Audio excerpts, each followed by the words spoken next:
Jujur, jujur, dan jujur.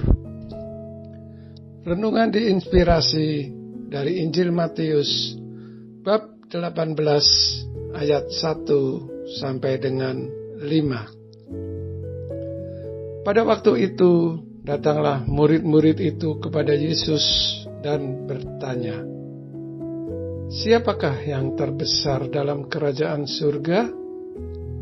Yesus memanggil seorang anak kecil, menempatkannya di tengah-tengah mereka, dan berkata, "Sesungguhnya aku berkata kepadamu, jika kamu tidak bertobat dan menjadi seperti anak kecil ini, kamu tidak akan masuk ke dalam kerajaan surga. Oleh sebab itu, siapa saja yang merendahkan diri dan menjadi seperti anak kecil ini, dialah yang terbesar dalam kerajaan surga. Siapa saja yang menyambut seorang anak seperti ini dalam namaku, ia menyambut aku." Demikianlah sabda Tuhan. Terpujilah Kristus. Yesus adalah guru yang luar biasa karena ia mampu membuat analogi yang sangat mudah dipahami oleh orang banyak.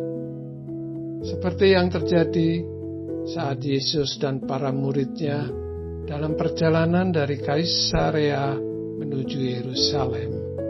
Murid-muridnya mempertengkarkan tentang siapa yang terbesar di antara mereka. Di Kapernaum, saat Yesus beristirahat, para muridnya bertanya kepadanya, "Siapakah yang terbesar dalam kerajaan surga?" Yesus tidak menjawab, tetapi memanggil seorang anak kecil dan menempatkannya di tengah-tengah mereka. Yesus ingin mengajarkan konsep kerajaan surga.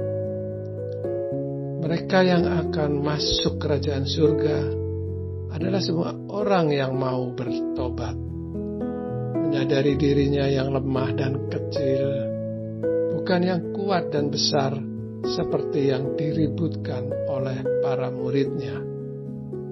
Yesus mau mereka bisa merendahkan diri seperti anak kecil, dengan sifat-sifat yang polos, sederhana, dan jujur.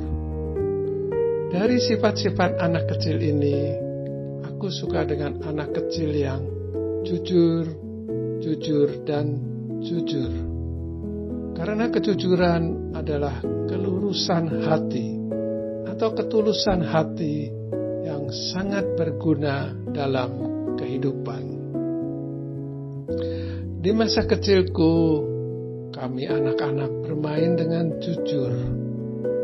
Seperti ketika bermain layang-layang, bila layang-layang ada ekornya berarti tidak diadu atau tidak dibuat putus benangnya dengan digesek oleh benang layang-layang lawan.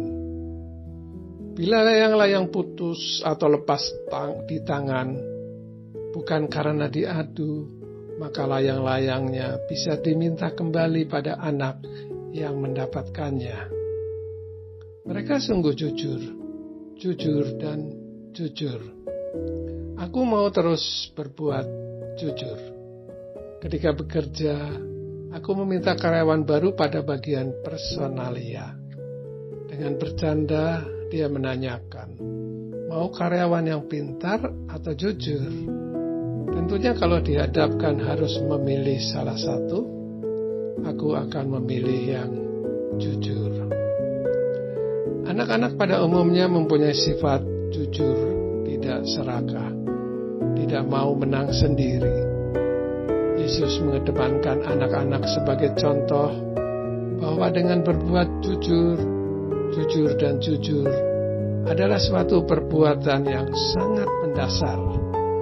Dengan berbuat jujur, aku merasa lega, bersukacita, dan tidak berbeban, serta membuat aku dan orang lain bahagia. Apakah kita masih bisa jujur seperti anak kecil? Karena dengan seperti anak kecil, kita akan masuk ke dalam kerajaan surga. Marilah berdoa. Tuhan Yesus, Guru dan junjunganku, Engkau selalu menyertai dan mengasihiku.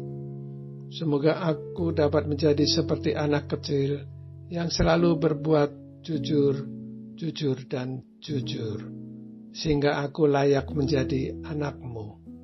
Aku mau melayani dengan memancarkan cahaya kerajaan surga seperti yang Engkau kehendaki. Amin.